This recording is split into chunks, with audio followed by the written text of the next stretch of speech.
एक ऐसी दुनिया जहां वफादारी कमजोरी हो और धोखाधड़ी काबिल तारीफ। जब जासूसों और दहशतगर्दों का बेरहम माफिया पाकिस्तान को तोड़ने की साजिश करता है,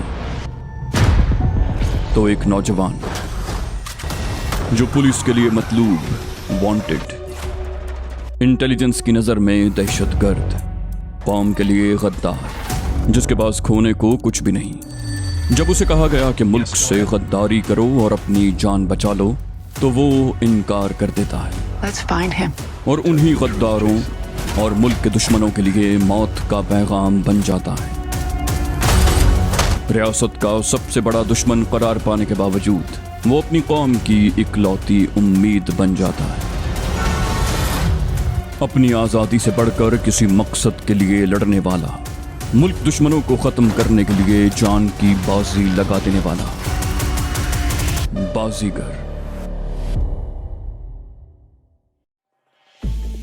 सीढ़ियां उतरकर हम तहखाने में पहुंचे तो खान ने गैर मुतवक्के तौर पर मेरी कमर पर इतनी जोरदार लात मारी कि मैं लड़खड़ाता हुआ सामने वाली दीवार से जा टकराया, फिर किसी छिपकली की तरह बेदम होकर वहीं गिर पड़ा। कमर में इतनी शदीद तकलीफ थी कि लगता था रीढ़ की हड्डी टूट गई हो। दीवार से टकराने की चोट अलग थी। एक लम्हे को तो मेरा दिमाग माऊफ हो गया। मैंने उठने की कोशिश की मगर मुझसे हिला भी न गया। मैंने बमुश्किल तमाम गर्दन घुमाकर पीछे देखा। खान खड़ा हुआ बेतहाशा हंस रहा था। फिर वो हंसते हंसते बोला, मुझसे मुकाबला करेगा? ये कहकर वो धप धप करता सीढ़ियां चढ़ गया। आहिस्ता आहिस्ता मेरी हालत संभल रही थी। मैं पूरी कुव्वत मुज्तमा करके उठ बैठा। ऐसा करते हुए मुझे शदीद तकलीफ हुई। फिर हालत जरा संभली तो मैं दीवार का सहारा लेकर उठ खड़ा हुआ। मैंने कमरे का जायजा लिया। वो खासा बड़ा था और कोई खिड़की न होने के बावजूद घुटन का एहसास न होता था। कमरे में एक तरफ बेड भी था। मैंने सीढ़ियों से ऊपर कमरे के दरवाजे की तरफ देखा। खान ने उसे बाहर से बंद कर दिया था। कमरे के साथ अटैच बाथ भी था। मैंने थोड़ी सी एक्सरसाइज की तो चोट का असर काफी हद तक जायल हो गया। मेरे हाथ पुश्त पर न बंधे होते तो मैं रस्सी को दांतों से खोल लेता, मगर मुझे बांधने वाले इतने बेवकूफ तो नहीं थे। मैंने कलाइयों को हरकत देकर देखा। मेरी कलाइयां घूम तो रही थीं, मगर रेशमी डोरी इतनी महारत से बांधी गई थी कि उसका खुलना मुहाल था। मैं इत्मीनान से बेड पर बैठकर सोचने लगा कि मुझे क्या करना चाहिए। अचानक एक तरकीब मेरे जहन में आ गई। उसका दारोमदार मेरे जिस्म की लचक पर था। मुझे यकीन तो नहीं था कि मैं अपनी कोशिश में कामयाब हो जाऊंगा, मगर कोशिश कर देखने में हर्ज भी क्या था। मैं बेड से उठकर फर्श पर सजदे की हालत में लेट गया और अपने हाथों को कूल्हों से गुजार कर कोशिश करने लगा। बहुत कोशिश से हाथों को वहां से गुजारने में कामयाब हो गया, मगर अब मैं बुरी तरह अपने हाथों ही के शिकंजे में फंस कर रह गया था। कमर की तकलीफ एक मर्तबा फिर बढ़ गई और सर्दी के बावजूद मेरा चेहरा पसीने में शराबोर हो गया। मेरी पोजीशन ऐसी थी जैसे किसी का हाथ सजदे की हालत में उसके कूल्हों के नीचे बांध दिए जाएं। शदीद तकलीफ के आलम में मैं पहलू के बल गिर पड़ा। चोट तो लगी मगर उस झटके से हाथ कुछ और नीचे खिसक गए। मैंने जिस्म को मजीद मोड़ा। कमर बुरी तरह दर्द करने लगी, मगर मैंने तकलीफ की परवाह किए बगैर दोनों टांगें हाथों के हल्के से गुजार दी। थोड़ी देर तो मैं बेदम सा फर्श पर पड़ा हुआ हवास मुज्तमा करता रहा, फिर आहिस्ता आहिस्ता उठकर बैठ गया। मेरे दोनों हाथ मेरे सामने थे। दूसरा मरहला रस्सी की गिरहें दांतों से खोलना था। ये मरहला मैंने 5 मिनट से भी कम अरसे में मुकम्मल किया। अब मैं आज़ाद था। मुझे यकीन नहीं आ रहा था कि मेरे हाथ खुल चुके हैं। मैंने दोनों कलाइयों को रगड़ा और जोश के आलम में उठ खड़ा हुआ। मेरी घड़ी कलाई पर मौजूद थी। मैंने वक्त देखा तो 4 बज रहे थे और तारीख बदल चुकी थी।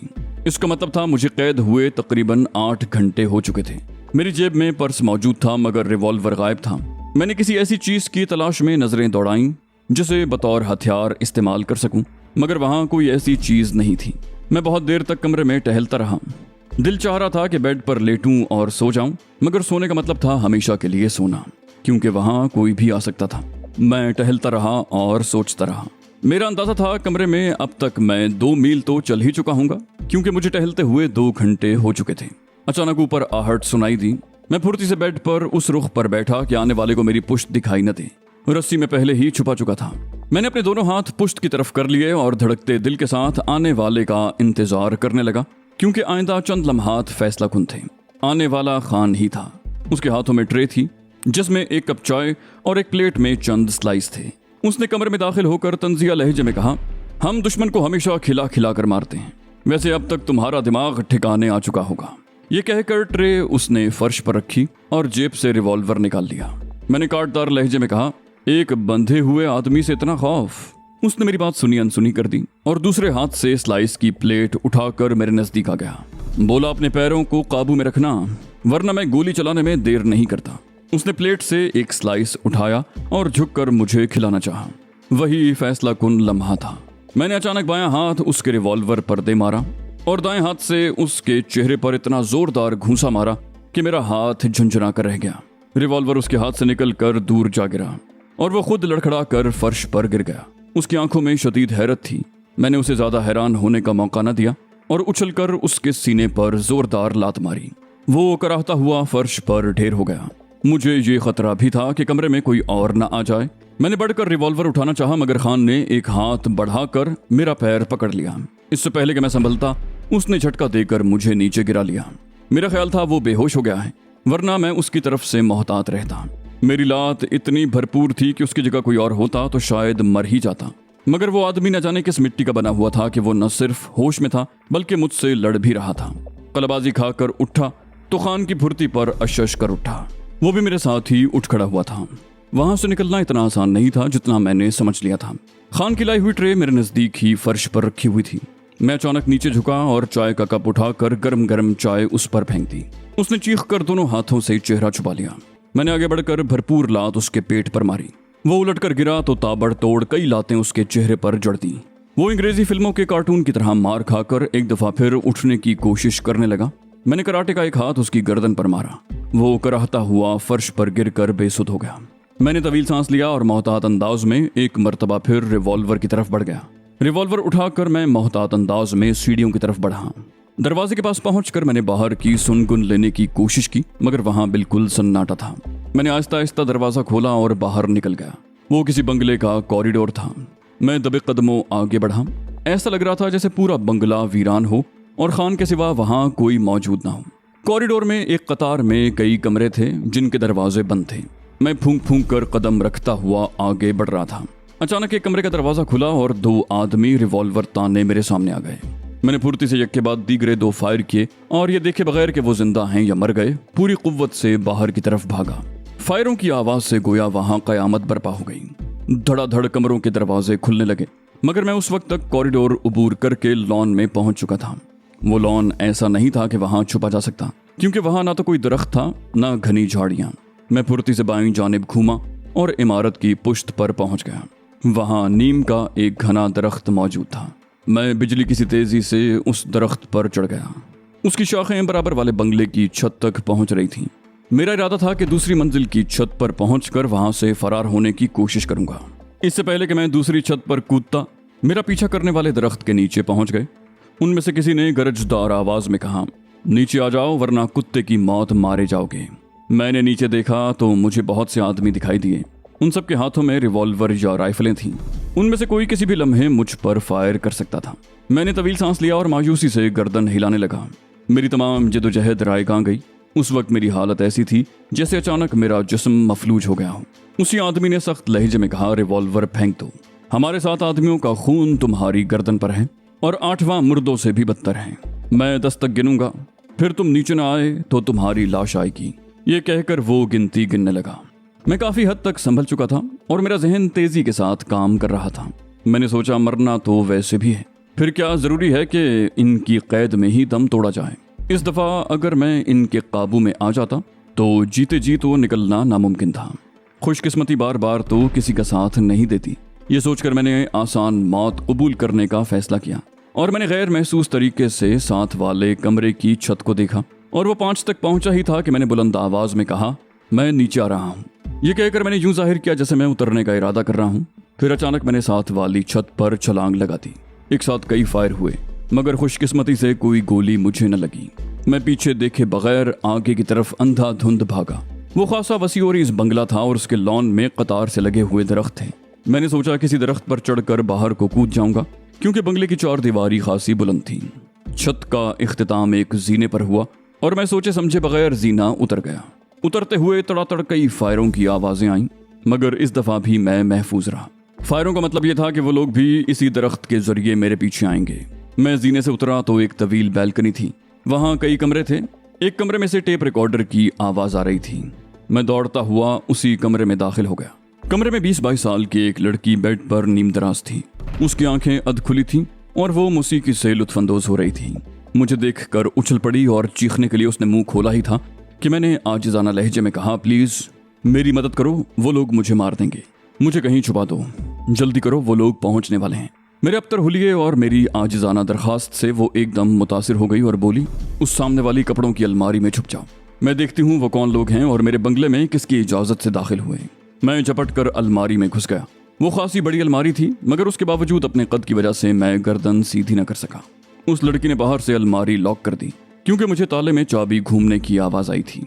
कमरे में दाखिल होने से पहले मैंने रिवॉल्वर जेब में रख लिया था ताकि वहां जो कोई भी हो दहशतज़दा होकर चीखना शुरू न कर दे। मैंने एक बार फिर रिवॉल्वर निकाल लिया और कान दरवाजे से लगा दिए। मैंने एक लम्हे सोचा कि अगर लड़की उन लोगों को बता दे कि मैं कहाँ छुपा हुआ हूँ तो ये अलमारी मेरी कब्र साबित होगी। फिर मैंने इन ख्यालात को जहन से झटक दिया और तन बतकदीर होकर बैठ गया। कुछ ही देर के बाद मुझे ऐसी आवाजें सुनाई दी जैसे बहुत से आदमी कमरे में घुस आए हों। फिर मुझे लड़की की खौफजदा चीख सुनाई दी और एक मर्द की भारी आवाज गूंजी, हमारा ताल्लुक पुलिस से है, हम एक खतरनाक मुजरिम का पीछा करते हुए यहाँ आए हैं, वो आदमी इस कमरे में तो नहीं आया।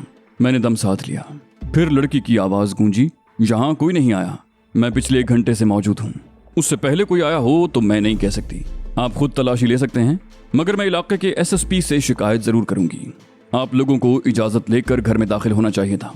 वही मर्दाना आवाज फिर सुनाई दी, माफी चाहते हैं मोहतरमा, मगर सूरत हाल कुछ ऐसी थी कि इजाजत लेने का वक्त नहीं था। वो इंतहाई खतरनाक है और अब तक कई कत्ल कर चुका है। हमें खदशा था कि बंगले के किसी मकीन को नुकसान न पहुंच जाए। लड़की की खौफजदा आवाज आई। ओह, मेरा दिल बुरी तरह धड़कने लगा। अगर लड़की उनके झांसे में आ गई तो ये अलमारी मेरी कब्र ही साबित होगी। रिवॉल्वर पर मेरी गिरफ्त मजबूत हो गई। उसने खौफजदा लहजे में कहा, आप लोग प्लीज पूरा बंगला देख लें, मेरा ड्रेसिंग रूम और बाथरूम भी अच्छी तरह चेक कर लें। उसकी बात सुनकर मेरी जान में जान आई, गोया वो उनके झांसे में नहीं आई थी। फिर ऐसी आवाजें आई जैसे वो मुझे बाथरूम और ड्रेसिंग रूम में तलाश कर रहे हों। थोड़ी देर बाद वही मर्दाना आवाज उभरी, यहाँ तो कोई भी नहीं है, वो नीचे न चला गया हो। वो आदमी जैसे खुद से मुखातिब था। फिर उसने किसी को हुक्म दिया, जाओ बंगले का एक एक कोना देखो, वो अभी बाहर नहीं निकला होगा। लड़की बोली, नीचे हमारे चौकीदार मौजूद हैं, अगर वो बाहर निकलने की कोशिश करेगा तो पकड़ा जाएगा। मर्दाना आवाज में पूछा गया, कितने चौकीदार हैं? लड़की ने कहा, 2। मर्दाना आवाज आई, बस तो फिर उनकी जान से हाथ धो रखिए, वो खबीस चौकीदारों को ठिकाने लगाकर अब तक बाहर निकल चुका होगा, या मुमकिन है वो किसी दरख्त के जरिए बाहर कूद गया हो। लड़की ने कहा, आप लोग प्लीज अच्छी तरह तलाश करें, मैं SSP साहब से बात करती हूँ कि मेरे बंगले पर गार्ड्स भेज दें। ये कहकर शायद उसने रिसीवर उठा लिया क्योंकि दूसरे ही लम्हे मुझे डायल घूमने की आवाज आई। मर्दाना आवाज उभरी, फोन मुझे दें खातून, मैं बात करता हूँ। लड़की ने कहा, नंबर इंगेज है। वो बोला, ठीक है, आप जहमत ना करें, मैं खुद ही इलाके के SHO और SSP साहब से बात कर लूंगा। ये कहकर शायद वो कमरे से बाहर निकल गया क्योंकि जाते हुए उसके कदमों की आवाज सुनाई दी। शायद लड़की भी उन्हीं के साथ बाहर निकल गई थी क्योंकि वहां एकदम सन्नाटा छा गया था। टेप रिकॉर्डर लड़की ने पहले ही बंद कर दिया था। मैं एक बार फिर वसवसों में घिर गया। मुमकिन है लड़की उनकी बातों में आ ही जाए। उस अलमारी में शदीद हब्स था। वहां मौजूद कपड़ों से उठती हुई सेंट की महक से मेरा दम घुटा जा रहा था। अब तक मुझे उनकी बातों में दम घुटने का एहसास नहीं हुआ था, मगर अब मेरी तबीयत खराब हो रही थी। मैंने अलमारी के किवाड़ को धकेला, मगर वो तो बाहर से लॉक था। इसी हालत में बैठे बैठे मुझे न जाने कितनी देर गुजर गई। अलमारी में घुसते वक्त मैंने घड़ी भी नहीं देखी थी, वरना इतना अंदाजा तो हो ही जाता कि वहां मुझे कितनी देर हुई है। सर्दी के बावजूद मेरे कपड़े पसीने में शराबोर थे और मुझे अब सांस लेना भी दूभर हो रहा था। आहिस्ता आहिस्ता मेरे जहन पर धुंध सी छा गई। शायद मैं बेहोश हो रहा था या फिर मर रहा था, कुछ ऐसी ही कैफियत थी। अचानक कमरे में कदमों की चाप उभरी, फिर ताले में चाबी घूमने की आवाज आई और वो दरवाजा खुल गया। उसके साथ ही ताज़ा हवा का झोंका मेरे चेहरे से टकराया। मैंने लंबे लंबे सांस लिए। लड़की ने कहा, बाहर आ जाओ, वो लोग जा चुके हैं। मगर मेरे जिस्म में सकत ही नहीं रह गई थी कि मैं बाहर निकल सकता। मैं यूं ही पलकें झपका झपका कर उसे देखता रहा। वो बोली, डरो मत, वो लोग जा चुके हैं। ये कहकर उसने मेरा हाथ पकड़कर बाहर घसीट लिया और मैं धड़ाम से बाहर आ गिरा। लड़की ने परेशानी से कहा, आर यू ओके? मैंने इशारे से बताया कि मैं ठीक हूँ। फिर बमुश्किल तमाम बोला, मुझे पानी ला दो प्लीज। ये कहकर मैंने आंखें मूंद ली। मेरी तवानाई तेजी से बहाल हो रही थी। लड़की पानी लेकर आई तो मैं उठकर बैठ गया और एक ही सांस में पूरा गिलास खाली कर दिया। मैंने ममनूनियत से कहा, थैंक यू वेरी मच। फिर आहिस्ता आहिस्ता उठ खड़ा हुआ। मैंने मुस्कुराने की कोशिश की, कहा दरअसल वहां बंद रहने से मेरा दम घुट गया था। अगर तुम थोड़ी देर और ना आती तो शायद मैं दुनिया से ही कूच कर जाता। अब मैं चलता हूँ, इस मेहरबानी का बहुत बहुत शुक्रिया। मैं जिंदगी भर तुम्हारा एहसान नहीं भूलूंगा। उसने अपनायत से कहा, अभी बाहर ना निकलें, मुमकिन है वो लोग आपकी ताक में बैठे हों। थोड़ी देर और रुक जाएं। आपने अपना तारुफ तो करवाया ही नहीं, चलिए पहले मैं ही करवा देती हूँ। मेरा नाम नाहिद है, मेरे डैडी बिजनेसमैन हैं। आपने शायद अशफाक अली का नाम सुना होगा। वो और मम्मी कल रात उम्रा करने गए हैं। मेरा छोटा भाई शाम तक लौट आएगा। घर में 2 चौकीदार, एक आया, एक खानसामा और 2 मुलाजिमीन हैं। सब पहली मंजिल पर हैं। फिर वो मेरी तरफ यूं देखने लगी जैसे कह रही हो कि अब तुम्हारी बारी है। मैंने कहा, मैं कामरान हूँ, यूनिवर्सिटी का स्टूडेंट हूँ। वहाँ इलेक्शन हो रहे हैं। मैं जिस उम्मीदवार की हिमायत कर रहा हूँ उसकी पोजीशन मेरी वजह से बहुत मजबूत है। ये मुखालिफ पार्टी के आदमी थे और मुझे अगवा करना चाहते थे। मैंने फिलबदी एक कहानी घड़ ली। मेरी बात सुनकर वो मुस्कुराई, फिर हंसते हुए बोली, वेरी गुड, आप कहानी बनाने में वाकई माहिर हैं। फिर उसने हंसते हुए कहा, लेकिन सॉरी मिस्टर कामरान, मैं आपको देखते ही पहचान गई थी, क्योंकि इससे पहले 2-3 पार्टियों में आपको देख चुकी हूँ। आप क्या समझते हैं कि मैं किसी अजनबी को अपनी अलमारी में छुपा देती और कुछ ना करती मगर पुलिस को इत्तला जरूर देती? उस वक्त तो आप मेरे कब्जे में थे। वो हंसते हुए अचानक संजीदा हो गई। वो शायद उस जमाने की बात कर रही थी जब मेरी गारमेंट फैक्ट्री थी। मैंने तवील सांस लिया और मुस्कुराकर कहा, सॉरी मिस नाहिद, मैं दरअसल ऐसे चक्कर में फंसा हुआ हूँ कि तुम्हें जितना कम से कम मालूम हो तुम्हारे हक में उतना ही बेहतर है। मैंने एक ऐसे आदमी से टक्कर ले ली है जो मुझे जमीन की तह में से भी निकाल सकता है। इसका एक ही हल है, या तो वो आदमी जिंदा रहेगा या मैं। मैंने जरा तवक्कुफ किया, फिर कहा, वो इतना बाअसर है कि शहर की इंतजामिया भी उसके आगे बेबस है। यूं समझ लो कि कानून हम दोनों में से किसी की मदद नहीं करेगा। हमें अपने मामलात खुद ही निपटाना होंगे।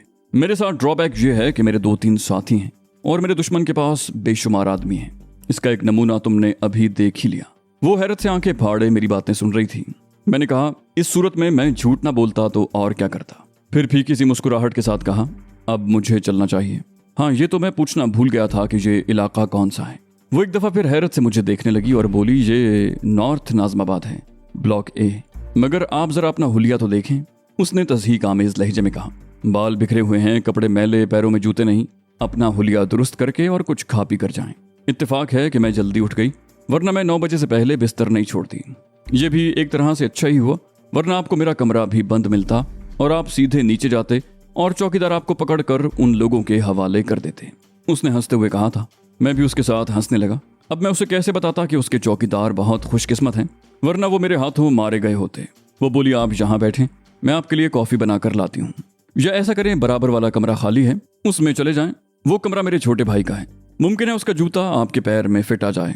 वहां आपको शेव का सामान भी मिल जाएगा। मैंने बेख्तियार चेहरे पर हाथ फेरा तो मुझे एहसास हुआ कि उन लोगों ने मेरी खूबसूरत सी फ्रेंच कट दाढ़ी उतार दी थी, शायद मेरी शनाख्त के लिए। वो उठ खड़ी हुई, बोली, आइए मेरे साथ। मेरे छोटे भाई का नाम खालिद है, मुमकिन है शाम तक आ जाए। उसे गए हुए 1 हफ्ता हो गया है। उसने आज आने के लिए कहा था। मैं उसके पीछे पीछे चल दिया। मुझे बराबर वाले कमरे में छोड़कर वो चली गई। मैंने कमरा अंदर से बंद किया और बाथरूम में जाकर सबसे पहले शेव की। फिर गर्म पानी से नहाने के बाद मेरे जिस्म में गोया नई रूह दौड़ गई। मैंने खालिद के कपड़े देखे मगर वो सब मेरे साइज के नहीं थे।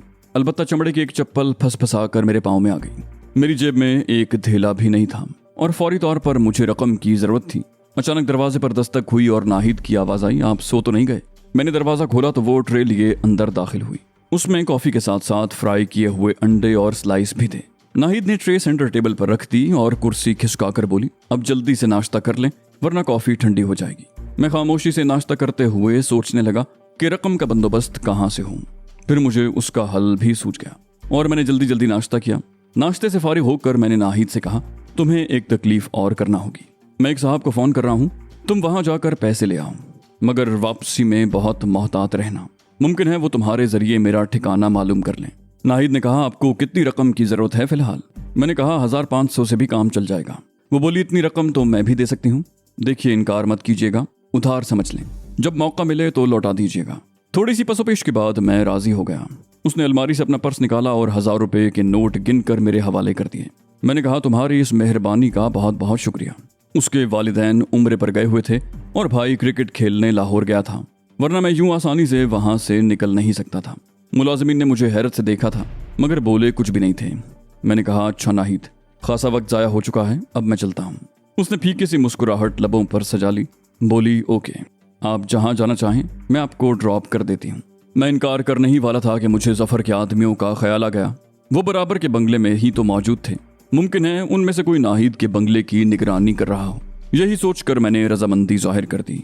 वहां से मेरी रवानगी यूं हुई कि नाहिद अपनी गाड़ी पोर्च में ले आई। मैं फुर्ती के साथ गाड़ी में बैठा और सीट खोलकर फौरन ही लेट गया।